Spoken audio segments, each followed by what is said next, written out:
সুপ্রভাত, নমস্কার বন্ধুরা। মায়ের গৃহমন্দিরে আপনাদের সবাইকে স্বাগত জানাই। বড়দেরকে জানাই আমার ভক্তিপূর্ণ প্রণাম, ছোটদেরকে জানাই আমার প্রাণ ভালোবাসা আর আন্তরিক শুভেচ্ছা। তো আসুন বন্ধুরা, আজকে মায়ের চরণ স্পর্শ করিয়া পবিত্র দিনটি শুরু করি। ওম সহনা ভবতু सहनौ भुनक्तु सह वीर्यं कर्वावहै तेजस्विनावधीतमस्तु मा विद्विषावहै। ओम शांति शांति शांति। श्री गुरु वंदना। गुरुर्ब्रह्मा गुरुर्विष्णु गुरुर्देव महेश्वरा गुरुरेव परं ब्रह्म तस्मै श्री गुरवे नमः। अखण्डमण्डलाकारं व्यक्तं येन चराचरं तत्पदं दर्शितं येन तस्मै श्री गुरवे नमः। अज्ञानतिमिरान्धस्य ज्ञानाञ्जनशलाकया चक्षुरुन्मीलितं येन तस्मै श्री गुरवे नमः। ब्रह्मानन्दं परमसुखदं केवलं ज्ञानमूर्तिं द्वन्द्वातीतं गगनसदृशं तत्त्वमस्यादिलक्ष्यम् एकं नित्यं विमलमचलं सर्वाधिसाक्षिभूतं भावातीतं त्रिगुणरहितं सद्गुरुं त्वं नमामि सद्गुरुं त्वं नमामि सद्गुरुं त्वं नमामि। জয় গুরুদেব। গুরু পরম্পরায় সকল পূজ্যপদ সদ্গুরু শ্রী পাদপদ্মে আমার অনন্ত অভূমি লুণ্ঠিত প্রণাম, অন্তরের অন্তঃস্থলের ভালোবাসা, শ্রদ্ধাঞ্জলি, ভক্তি পুষ্পাঞ্জলি অর্পণ করিয়া আজকের পবিত্র দিনে শুরু করছি।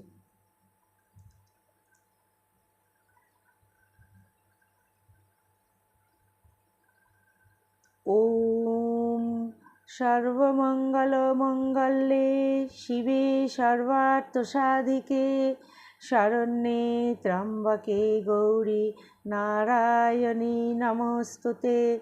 সৃষ্টিস্থিতি বিনাশানাং শক্তিভূতে সনাতনী গুণাশ্রয়ে গুণময়ে নারায়ণী নমস্তুতে। শরণাগত দীনার্ত পরিত্রাণপরায়ণে সর্বস্বার্থী হরে দেবী নারায়ণী নমস্তুতে। জয় মা জয় মা জয় মা। শরণাগত শরণাগত শরণাগত মা। তো বন্ধুরা,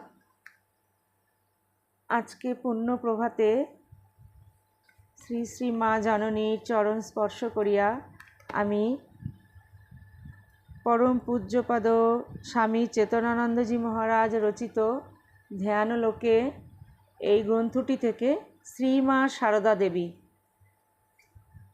আমি পাঠ শুরু করব। তারকেশ্বরের পথের চটি এই অংশ থেকে পাঠ শুরু করব। বন্ধুরা, প্লিজ শেষ অবধি আপনারা কিন্তু আমার সঙ্গে থাকবেন। সাধনাবস্থায় দিব্যভাবে ঠাকুরের বিভিন্ন আচরণ সাধারণের বোধের অগম্য ছিল। বিশেষত পল্লীগ্রামের মানুষ এই উচ্চ অবস্থার ধারণা করতে না পেরে ঠাকুরের সম্পর্কে বিভিন্ন গুজব রটাতে থাকেন। সারদা দেবী জয়রামবাটির পুকুরে স্নান করতে গিয়ে শোনেন সেসব বাজে গুজব, ইংরেজিতে যাকে বলে গসিপ। কেউ দূর থেকে আঙুল দেখিয়ে বলতো পাগলের বউ, কেউ বা নিষ্ঠুর মনোবেদনা দিয়ে বলতো ওমা শ্যামার মেয়ের খ্যাপা জামাইয়ের সঙ্গে বিয়ে হয়েছে। কেউ বলতো ওর বর উন্মাদ, পাগল, উলঙ্গ হয়ে বেড়ায় আর মা মা করে। সারদা দেবী জয়রামবাটির ক্ষুদ্র গ্রামে গসিপের শিকার হলেন। লজ্জায় ও ভয়ে তিনি মুখ হয়ে রইলেন। চিতা একবার পোড়ায়, কিন্তু দুশ্চিন্তা তাকে অহরহ দগ্ধ করতে লাগল। পাড়ার লোকের বাড়িতে যাওয়া বন্ধ করে নিজ ঘরে বন্দিনী হলেন। ঠিক করলেন স্বামীকে দেখে চক্ষুকর্ণের বিবাদ ঘুচাবেন। যাত্রা শুরু হলো। দোল পূর্ণিমা উপলক্ষে কতিপয় গঙ্গা স্নান যাত্রীর সঙ্গে পিতা রামচন্দ্রকে নিয়ে চলতে শুরু করলেন। পরনে এক বস্ত্র, খালি পা, মনে আশা ও উদ্বেগ। পথ দীর্ঘ 60 মাইল। জয়রামবাটি থেকে কামারপুকুর, আরামবাগ, তেলোভেলোর মাঠ পেরিয়ে তারকেশ্বর হয়ে যেতে হবে। পার হতে হবে 5টি নদী: আমোদর, দ্বারকেশ্বর, মুণ্ডেশ্বরী, দামোদর ও গঙ্গা। দুদিন চলে তাঁর অনভ্যস্ত পদযুগল ভারী হতে লাগল। পথে চোরা কাঁটা ও কাঁকড়ে পায়ের তলা ক্ষতবিক্ষত হলো। ফোস্কাগুলো ফুলে ফাটতে লাগলো। তারপর তাঁর শরীরকে আলিঙ্গন করল ম্যালেরিয়া। রামচন্দ্র অসুস্থা মেয়েকে নিয়ে পথের চটিতে আশ্রয় নিলেন। একমাত্র ভুক্তভোগীই জানে ম্যালেরিয়ার কাঁপুনির দাপট। পাকস্থলী, প্লীহা, যকৃৎসহ সর্বাঙ্গ কাঁপতে থাকে। কম্বল লেপ চাপিয়ে তার উপরে যদি কেউ উঠে বসে তবেই ওই কাঁপুনি একটু কমতে পারে। রামচন্দ্র কোনো মতে মেয়েকে চাদর ঢাকা দিয়ে রেখে জল ও খাবারের সন্ধানে বেরুলেন। তারপর সারদা দেবীর আত্মকথা। পথে জ্বর হলো, খুব জ্বর, কোনো জ্ঞান নাই। রাতে স্বপ্নে দেখি কি, একটি কালো কুচকুচে মেয়ে আমার বিছানার পাশে বসে আমার মাথায় হাত বুলোচ্ছে। বললে, দক্ষিণেশ্বর থেকে আসছি। আমি বললুম, আমিও তার ওখানে যাব। তুমি আমাদের কে হও? সে বললে, আমি তোমার বোন, ভয় কি, সেরে যাবে। পরদিন জ্বর ছেড়ে গেল। স্বামী সন্নিধানে সারদা। মার্চ মাস 1872 সাল, বসন্তকাল। দক্ষিণেশ্বরে শ্রীরামকৃষ্ণের ঘর। রাত 9টা। শ্রীরামকৃষ্ণ নিজ খাটে উপবিষ্ট। সারদার আগমন সংবাদ পেয়েই ঠাকুর হৃদয়কে বলছেন, ও হৃদু, বারবেলা নই তো রে? প্রথমবার আসছে। ঠাকুর দিনক্ষণ মানতেন। নিজ স্ত্রীর মঙ্গল চিন্তা করছেন। যাত্রা মঙ্গল হোক। সারদা ঠাকুরের প্রথম কথায় প্রাণ ঢালা প্রেমের স্পর্শ পেলেন। সারদাকে দেখা মাত্র ঠাকুর বললেন, তুমি এসেছ, বেশ করেছ। ইংরেজিতে বলে ওয়েলকাম, স্বাগতম, সুস্বাগতম।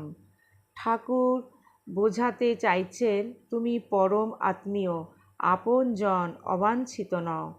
এতদিন সারদার মনে দুশ্চিন্তা ও ভয় ছিল। দুশ্চিন্তার কারণ তাঁর স্বামী পাগল এবং ভয়ের কারণ তাঁর স্বামী সন্ন্যাসী, হয়তোবা তিনি তাকে ত্যাগ করবেন। ঠাকুরের আন্তরিক আহ্বানে সারদার দুশ্চিন্তা ও ভয় চলে গেল। ঠাকুর পার্শ্বস্থ এক ব্যক্তিকে বললেন, ওরে, মাদুর পেতে দে। ঠাকুরের ঘরে তো আর গদি, চেয়ার বা সোফা ছিল না।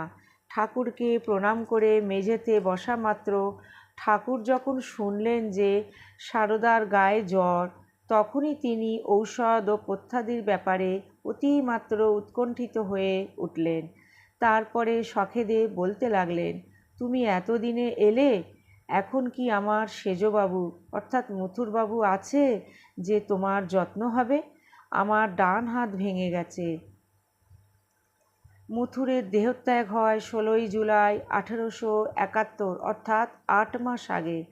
ঠাকুরের খেদোক্তি শুনে মনে হয় তিনি যেন অ্যাপোলজি চাইছেন। তিনি হয়তো মথুরের মতো সারদার সেবাযত্ন ঠিকমতো করতে পারবেন না। মথুর বেঁচে থাকলে রাজকীয়ভাবে তাঁর সেবা করত। প্রথম দর্শন ও আলাপাদির পর সারদা নহবতে চন্দ্রমণির কাছে যেতে চাইলে ঠাকুর বললেন, না না, ওখানে ডাক্তার দেখাতে অসুবিধা হবে, এ ঘরেই থাকো। একথা শুনে সারদা আশ্বস্ত হলেন। তিনি বুঝলেন যে তাঁর দরদী স্বামী তাঁকে ত্যাগ করবেন না। রাত তখন প্রায় 10টা। কালীবাড়ির খাওয়া দাওয়া শেষ। ধারে কাছে খাবারের দোকান নাই। দক্ষিণেশ্বর তো তখন একটা গ্রাম মাত্র। হৃদয় দুধামা মুড়ি এনে দিল। সারদা, তার বাবা ও সঙ্গিনী ওই মুড়ি খেলেন, তারপর গঙ্গাজল খেলেন। ঠাকুরের ঘরের মেঝেতে সারদা ও তার সঙ্গিনী শোবার ব্যবস্থা হলো। মশারির ভিতর শায়িতা ক্লান্ত সারদার মনের অবস্থা আমরা সহজে অনুমান করতে পারি। ঠাকুরের বিষয় তাঁর যে দুশ্চিন্তা, দুর্ভাবনা, ভয় ও সন্দেহ ছিল, তা নিঃশেষে বিলীন হয়ে গেল। তিনি খুশি মনে ঘুমিয়ে পড়লেন।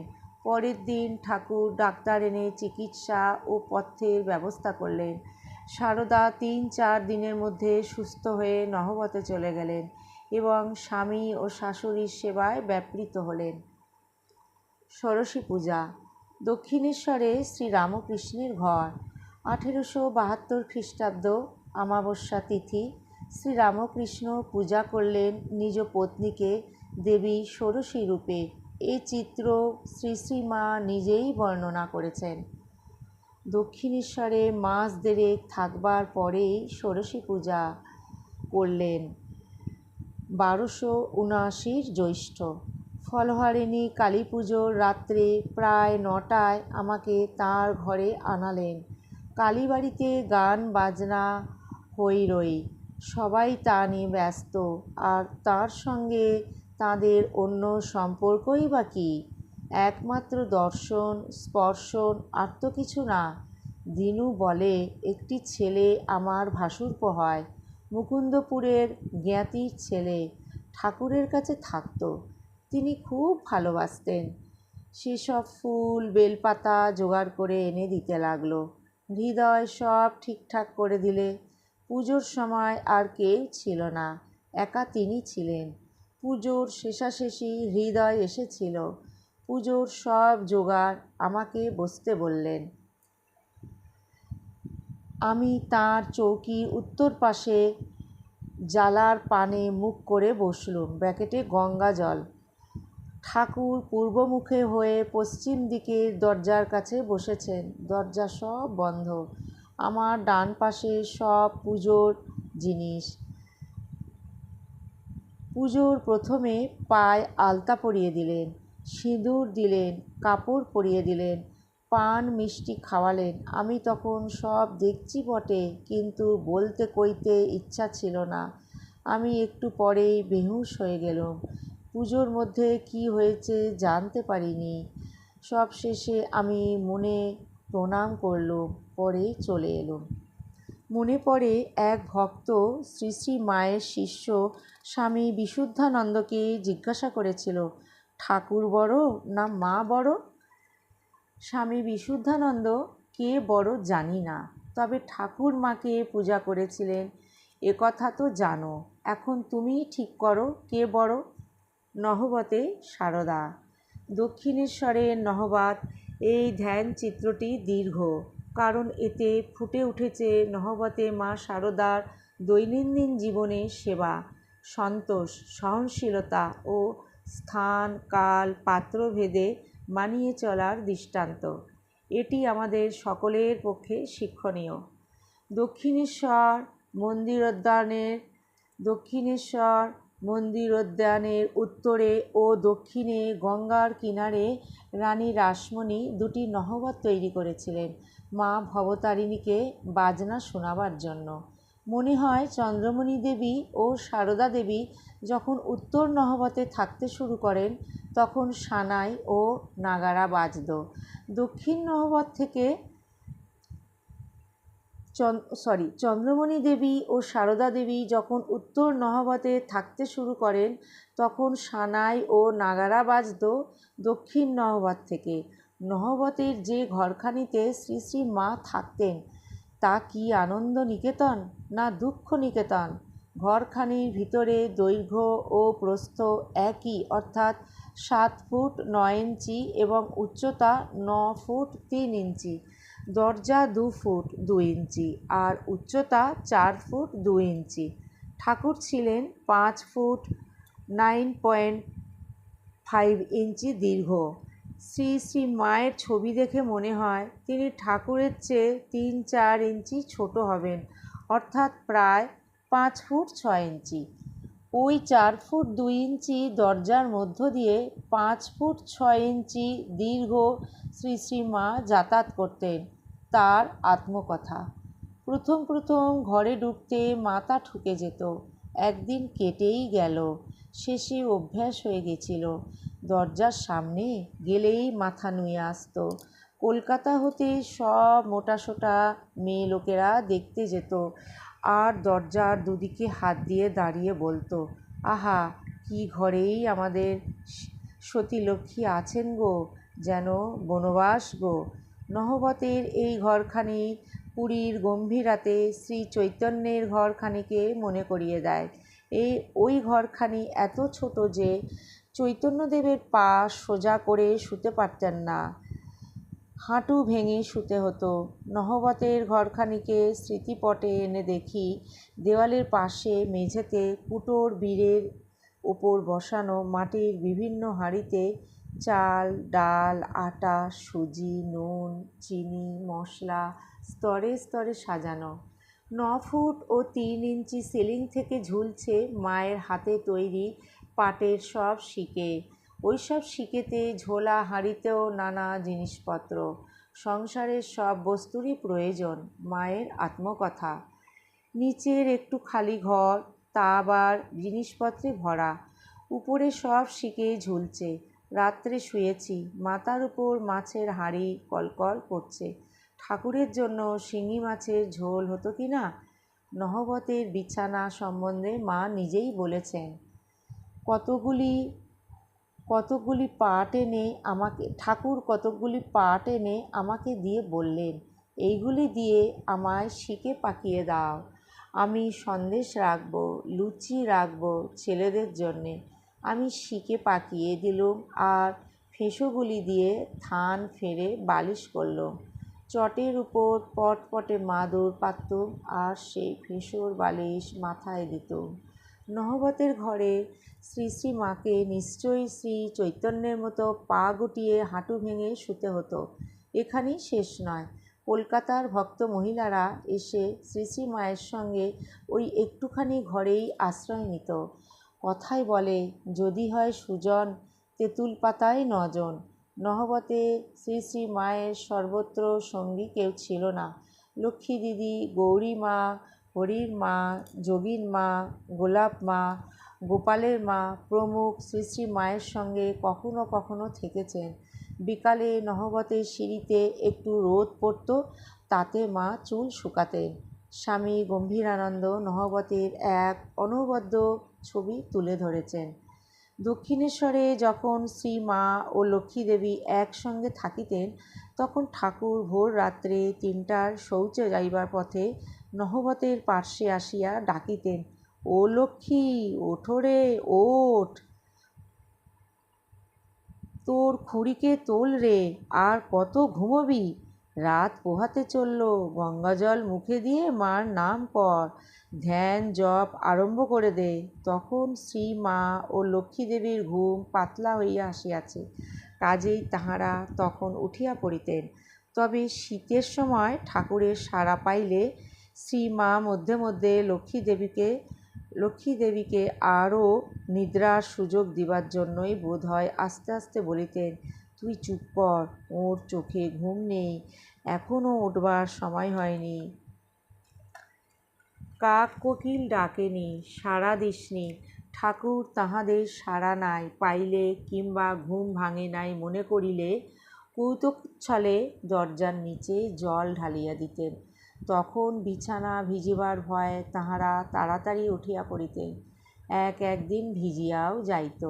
নহবতে থাকাকালীন শ্রী শ্রী মায়ের আরেকটি দৃশ্য আমাদের মনে দারুণ কষ্ট দেয়। চোখ দিয়ে জল পড়ে। শ্রী শ্রী মায়ের মুখে শুনি, শৌচ ও স্নানের জন্যই তাঁর শুধু অসুবিধা হতো। দিনের বেলায় দরকার হলে রাত্রে যেতে পারতুম। গঙ্গার ধারে অন্ধকারে কেবল বলতুম, হরি হরি, একবার শৌচে যেতে পারতুম। কী অস্বস্তি! রক্ত মাংসের শরীরে শৌচাদি স্বাভাবিক কর্ম থাকবেই। মনে পড়ে 59 খ্রিস্টাব্দে কাশীতে শ্রী শ্রী মায়ের মন্ত্রশিষ্য স্বামী হরি প্রেমানন্দ বলেছিলেন, যেখানে যাবে আগে শৌচের জায়গাটা জেনে নেবে। শৌচের বেগ ধারণ করে শরীরে অস্বস্তি থাকলে ধ্যান জপে মন বসবে না। অত্যন্ত বাস্তবসম্মত কথা। ঠাকুরের মতো মাও একটু পেটরোগা ছিলেন। যা হোক, পরবর্তীকালে যোগীন মা দক্ষিণেশ্বরে এসে মায়ের অসুবিধার কথা শুনে কর্তৃপক্ষকে বলে নহবতের কাছে শৌচ ও স্নানের ব্যবস্থা করেন। শ্রী শ্রী মা ভোর 4টায় উঠে গঙ্গা স্নান করতেন। একবার অন্ধকারে বকুলতলা ঘাটে কুমিরের ওপর প্রায় পা ফেলেছিলেন। কুমির শব্দ পেয়ে জলে লাফিয়ে পড়ে। নহবতে পিঞ্জরাবদ্ধ জগন্মাতা, দরজা ঘেরা নহবতের ঘরখানি পাখির খাঁচা বললে অত্যুক্তি হবে না। ঠাকুর ঠাট্টা করে শ্রী শ্রী মা ও লক্ষ্মী দিদিকে সুখসারি বলতেন। মা কালীর প্রসাদ ঠাকুরের ঘরে এলে তিনি রামলালকে বলতেন, ওরে, খাঁচায় সুখসারি আছে, ফল মূল ছোলা টোলা কিছু দিয়ে আয়। অপরিচিত লোকেরা ভাবত সত্যিই পাখি সুখে আছে। শ্রী মা পর্যন্ত প্রথমে এই ভ্রমে পড়েছিলেন। লক্ষ্মী দিদির অনুপস্থিতিতে শ্রী শ্রী মার নিঃসঙ্গ জীবন ঠাকুরকে ভাবিয়ে তুলত। তিনি শ্রী শ্রী মাকে বলতেন, বুনো পাখি খাঁচায় রাত দিন থাকলে বেঁতে যায়, মাঝে মাঝে পাড়ায় বেড়াতে যাবে। দুপুরে কালীবাড়ির সকলে খাওয়া দাওয়ার পর যখন বিশ্রাম করত, সেই সময় ঠাকুর পঞ্চবটির দিকে গিয়ে দেখে আসতেন কোনো লোকজন আছে কিনা। যদি দেখতেন কেউ নেই, তখন বলতেন, এই সময় যাও, কেউ নেই। ঠাকুর ঘরের কাছে একটু দাঁড়াতেন। শ্রী শ্রী মা তখন খিড়কি ফটক দিয়ে নিকটবর্তী পাড়ে গিন্নিদের বাড়িতে বেড়াতে যেতেন। বিকালটা একটু গল্প করে সন্ধ্যায় ফিরতেন। ওই সময় সকলে মন্দিরে আরতি দেখতে যেত। নহবতে শ্রী শ্রী মা কেবল দুঃখ ভোগ করেছেন বললে ভুল হবে। ঠাকুরের সেবা, ভক্তদের সেবা, সাধন ভজন প্রভৃতির মধ্য দিয়ে সময় অলক্ষ্যে চলে যেত। অন্তরে আনন্দের ফল্গুধারা বইলে দেহবুদ্ধি চলে যায়। শ্রী শ্রী মায়ের আত্মকথা। কি মানুষই এসেছিলেন, কত লোক জ্ঞান পেয়ে গেল। কি সদানন্দ পুরুষই ছিলেন। হাসি, কথা, গল্প, কীর্তন 24 ঘন্টা লেগেই থাকত। আমার জ্ঞানে তো আমি কখনো তার অশান্তি দেখিনি। আমাকে এমন কত সব ভালো ভালো কথা বলতেন। আহা, যদি লেখাপড়া জানতুম তাহলে অমনি করে সেই সব টুকে টুকে রাখতুম। আহা, তিনি আমার সঙ্গে কী ব্যবহারই না করতেন।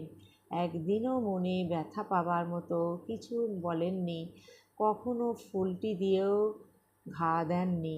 কখনো আমাকে তুমি ছাড়া তুই বলেননি। ওম শান্তি শান্তি শান্তি। হরি ওম তৎসৎ। শ্রীরামকৃষ্ণার্পণমস্তু। জয় শ্রী গুরু মহারাজ কি জয়। জয় মহামায় কি জয়। জয় স্বামীজি মহারাজ কি জয়। জয় গঙ্গা মায় কি জয়। জননীং শারদাং দেবীং রামকৃষ্ণাং জগদ্গুরুং পাদপদ্মে তয়ো স্থিত্বা প্রণমামি মুহুর্মুহুঃ। প্রণমামি মুহুর্মুহুঃ। প্রণমামি মুহুর্মুহুঃ। বন্ধুরা, ধ্যান লোকে শ্রীমা সারদা দেবী আজ এই পর্যন্ত। মায়ের শ্রীপাদপদ্মে ব্যাকুল হয়ে প্রার্থনা করি, মা যেন তার সকল সন্তানদের নিজ নিজ সাধন জীবন সদা সর্বদা রক্ষা করেন। আপনারা সবাই খুব ভালো থাকবেন, আনন্দে থাকবেন, আর সদা সর্বদা মাকে নিয়ে থাকবেন। মায়ের চরণে আরেকবার প্রার্থনা করি, আপনারা সবাই খুব ভালো থাকবেন, সুস্থ থাকবেন, আনন্দে থাকবেন, সদা সর্বদা মাকে ধরে থাকবেন। আর যদি এই ধ্যানলোকে শ্রীমা সারদা দেবী এই গ্রন্থখানি হইতে যে পাঠ আপনাদের সঙ্গে শেয়ার করলাম, যদি ভালো লেগে থাকে তো প্লিজ প্লিজ প্লিজ বন্ধুরা, মায়ের এই গৃহমন্দির চ্যানেলটি আপনারা সাবস্ক্রাইব করবেন আর লাইক শেয়ার কমেন্ট করে দেবেন। তো বন্ধুরা, আজ এই পর্যন্ত।